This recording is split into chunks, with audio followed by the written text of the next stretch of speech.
Sabalenka and Gauff advance on separate trajectories. Top seed survives tricky by test while number 3 Gauff stays undefeated in round 3. Melbourne, Australia. The Australian Open's path forward looks entirely different depending on which top 3 seed you're watching. Aryna Sabalenka advanced to the third round Wednesday, surviving a surprisingly tenacious challenge from China's Bai Zhouxian in a 6-3, 6-1 victory at Rod Laver Arena. Meanwhile, Coco Gauff dispatched lefty Olga Danilovic 6-2, 6-2 at Margaret Court Arena, moving into round 3 without breaking much of a sweat. The scorelines suggest similar trajectories. The context suggests very different stories. Sabalenka is hunting for something unprecedented.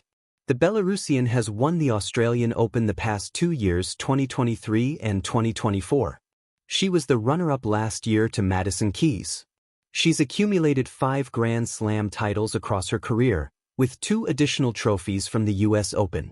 This is a player who has proven she belongs among the sport's elite champions.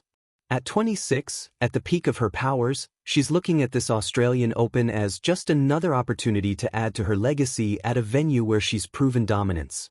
Gauff, meanwhile, is still searching for that breakthrough Australian Open moment. She's never advanced past the semifinals here. Never won the tournament. She's claimed Grand Slam titles at the French Open and US Open, proof that she can win majors. But Melbourne Park remains unconquered territory. Every year she comes back, hoping this is finally the tournament where something clicks. Wednesday's dominant win over Danilovic suggested she's capable.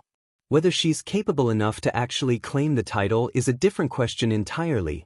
When dominance meets uncertainty, what separates Sabalenka's path from Gauff's isn't just titles.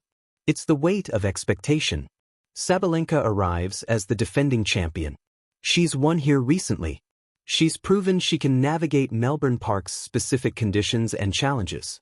The question isn't whether she can win, it's whether she can repeat. Gauff's question is more fundamental. Can she finally break through at this particular slam? That distinction matters. Sabalenka is managing expectations of continued dominance.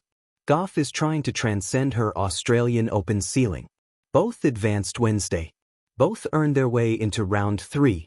But they're playing different matches against different narratives. Sabalenka's Wednesday match against Bai revealed something interesting. Bai was defensive, using clever drop shots to stay competitive and frustrate the top seed.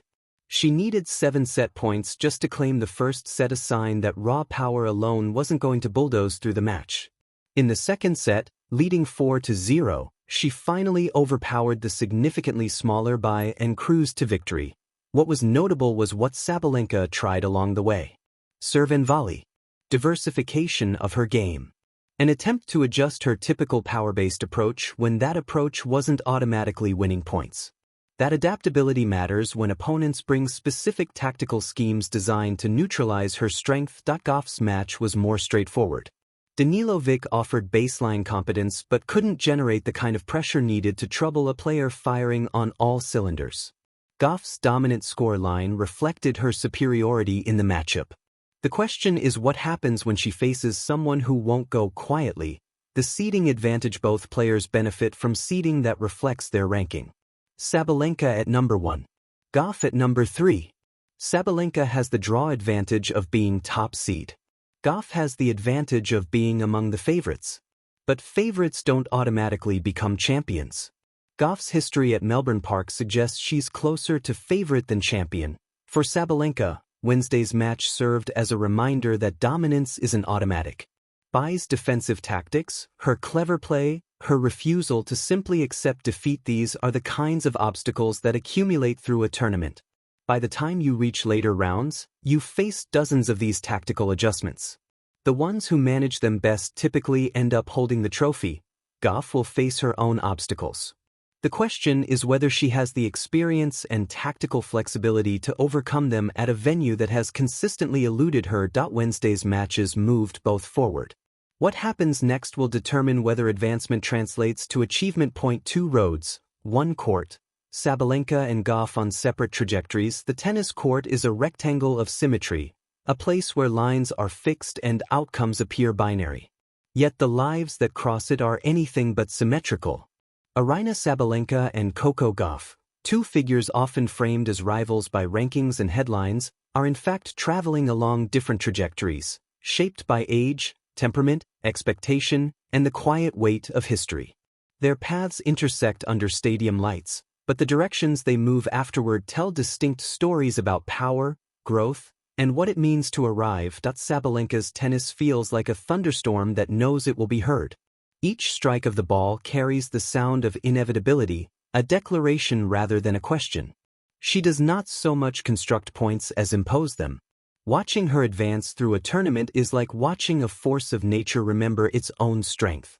The past, double faults that spiraled, moments of emotional volatility, still exists, but it no longer leads the narrative. Sabalenka's trajectory now bends toward control. Not restraint, exactly, but mastery, the kind that allows chaos without surrendering to it. Her advancement is not about discovery anymore. It is about confirmation. She is proving again and again that her power can coexist with patience, that dominance does not have to collapse under pressure. Each win tightens the sense that she belongs where she is, that the world number next to her name is not an accident but a destination reached through repetition and reckoning.